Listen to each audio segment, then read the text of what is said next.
The monitor flatlined at 2:17 in the morning, and the room went completely silent.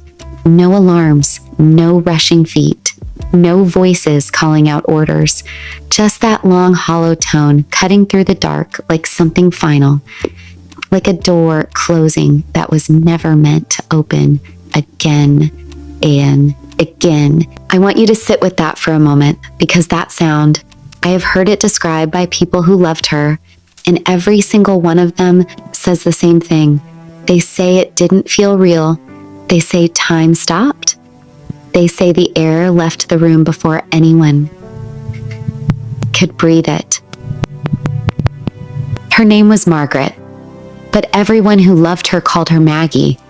She was 71 years old, retired school teacher, 32 years in a fourth grade classroom in a small town in rural Ohio where everybody knew everybody and nobody locked their front doors at night. She had soft hands from a lifetime of grading papers and tending her garden. She smelled like lavender and coffee. Maggie was not the kind of woman anything dramatic happened to. She was the kind of woman who made sure dramatic things didn't happen. She organized. She planned. She prepared. She was the steady one, the one who showed up, the one who held everything together while everyone else fell apart, which is why when her daughter Carol got the phone call at 2 a.m, she could not process what she was hearing. It had started so small, so ordinary. The kind of thing you brush off 3 weeks earlier. Maggie had felt tired. Tired. Not tired. Not the good tired. Not the kind that comes after a full life and a warm meal, an evening sitting on the porch watching the fireflies. This was a heavier tired, a tired that sat behind her eyes and pulled at her chest and made her feel like she was walking through water. She mentioned it once, then mentioned it once, maybe twice. Her doctor said it was her blood pressure, adjusted her medication, told her to rest more, drink more water, come back in a month. She went home, she rested, she drank her water, she did everything right. But here is the thing about the body, child. Tagwadi child. Sometimes it has already decided something, and it doesn't ask your permission first. By the 3rd week, she was short of breath climbing her own stairs. She was waking at night with a strange pressure in her chest that she told herself was indigestion. She made an appointment. She wrote it on her calendar in her careful school teacher handwriting. Thursday, 10 a.m. Dr. Harmon. She never made it to Thursday. Wednesday night, Carol called to check in. Maggie's voice sounded off, just slightly. The way you can hear something wrong in someone you love even when they're telling you everything is fine. Carol almost let it go.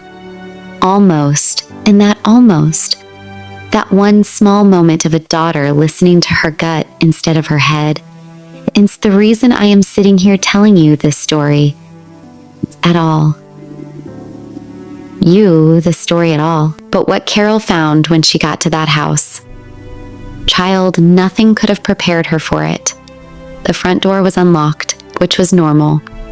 The lights were off downstairs, which was not. Maggie always left the small lamp on in the hallway. Every single night for 40 years, that lamp was on. And was on. It was the first thing her late husband had bought when they moved into that house. She kept it burning every night like a habit. Like a promise. The lamp was off. Carol called out. Nothing. She moved through the dark hallway into the living room and found Maggie sitting in her armchair, completely still.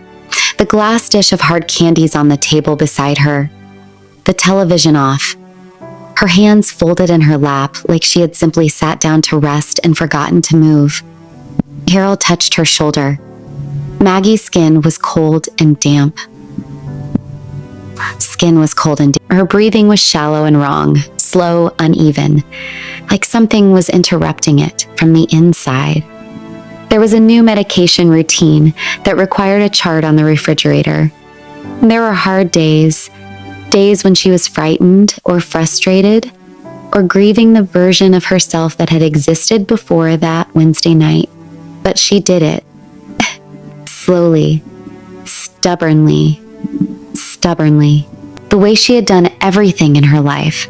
And 6 months later, on a Sunday morning, the way she always did, she called every one of her grandchildren. I have lived long enough to know that survival is rarely the dramatic thing we imagine it to be. It is not always a rescue. It is not always a miracle with a bright light and a clear moment of turning. Sometimes survival is a daughter who almost didn't make that phone call. Sometimes it is a lamp that was off when it was always on. Sometimes it is one small thing noticed by someone who is paying just close enough attention. Maggie still lives in that house in Ohio.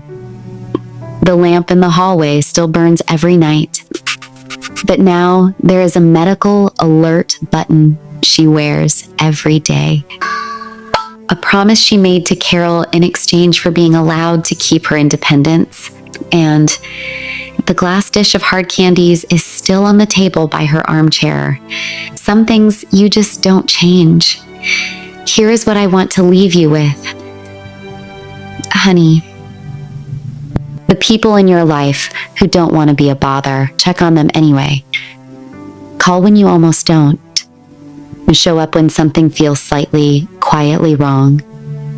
Because sometimes love is not a grand gesture.